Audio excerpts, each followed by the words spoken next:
Well, welcome back to the railroad, everyone. I can take a picture off of this now. Smile. Smile. Okay. Okay.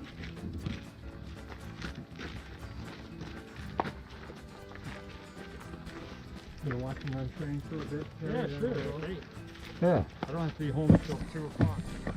So today we got another fun little short project. Let's get started.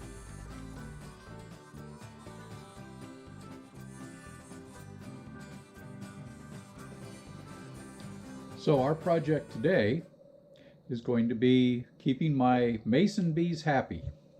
Mason bees will come out in the spring and they do a lot of pollination for us. Mason bees normally are not aggressive, and unless you mistreat them, they won't hurt you.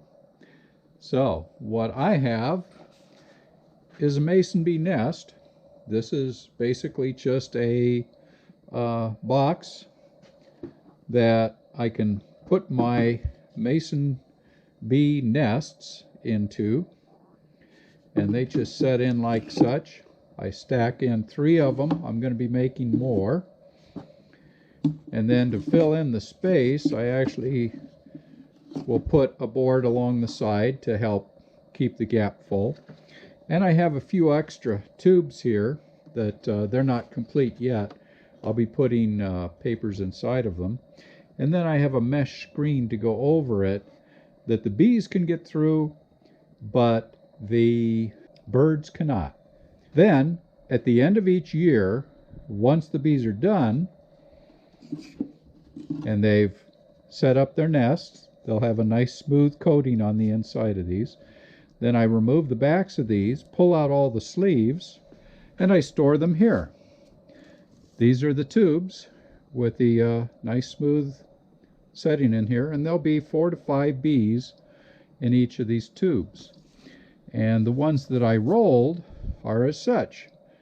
They're filled with the bees inside, and hopefully only the bees and no parasites. However, I have had problems with parasites. Now that one, the plug is almost gone, so I'm not sure if the bees are there or not. Anyway, come spring, another month, I'll take these and set them outside so that the bees can go to work. And then when they're done with those, then they'll come back to this nest and make new homes here. So let's take a look at the process of how I get these things ready to go. To keep the bees happy, we use parchment paper.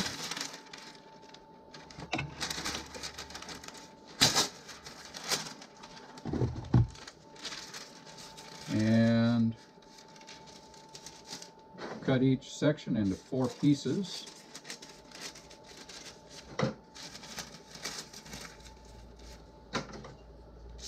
And that's just about the right measurement for a tube for them to have their nests for next year. So I've got a dowel, small dowel. I think it's 1/8 or 3/16. I'd have to go measure it.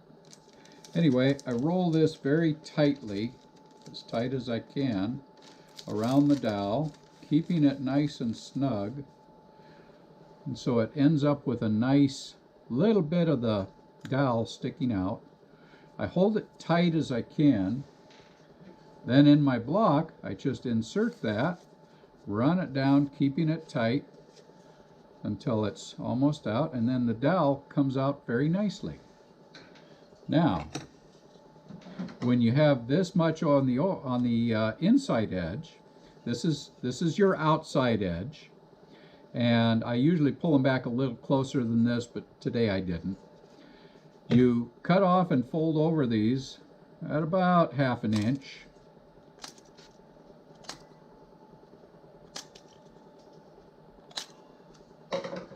And then I just fold them down, hold them so they don't go in too much further. And then we'll make a few more.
And there you go. You have one new beehive for mason bees. Come next fall, once they're all full, I'll just undo the back, pull out all the sleeves, and get them ready for next year. Make new ones. Okay. So here we are. We have our bee's nest with the cage over the front so it keeps the birds out. And we just have to set it on top of our post.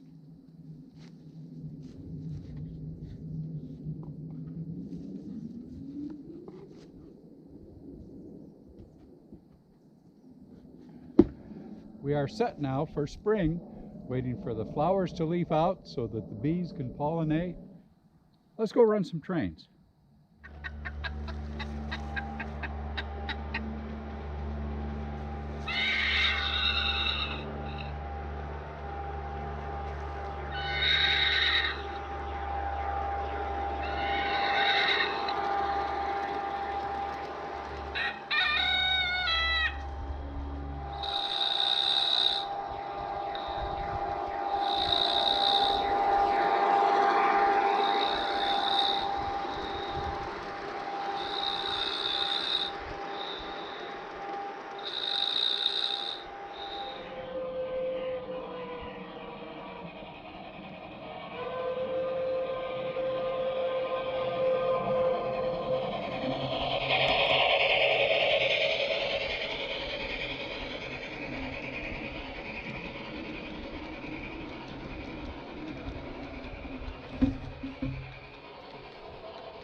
Send me a copy.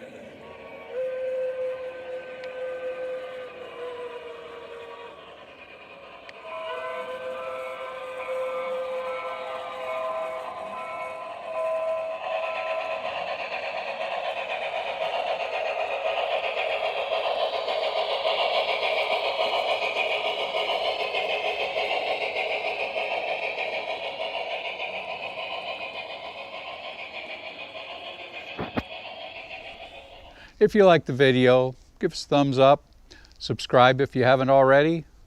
We'll see you down the rails, and God bless.